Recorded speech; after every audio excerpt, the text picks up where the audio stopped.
Dia dengar kumpulan Rasulullah keluar 10,000 sampai di Abwa. Jadi Abu Sufyan dengar Nabi dengan 10,000 dah sampai di Abwa. Abu Sufyan pun ajak anak lelaki dia untuk keluar bertemu dengan Rasulullah. Dia nak sebut depan Nabi bahawa dia dah masuk Islam.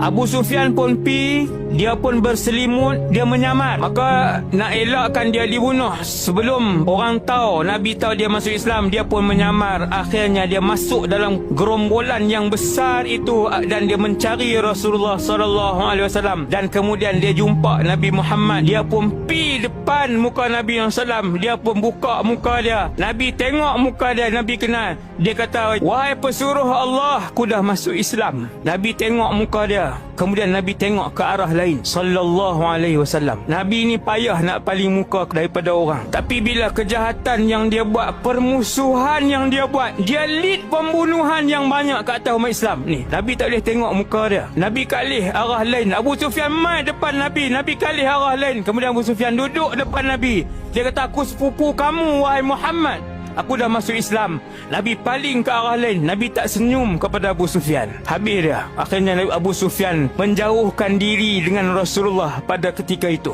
Nabi terima Islam dia. Bukan Nabi kata hang tak Islam. Nabi terima keislaman dia. Tapi Nabi tak boleh tengok muka dia. Tak boleh bayangkan orang khianat kita. Cerita dia khianati, mengalirkan air mata orang yang baik.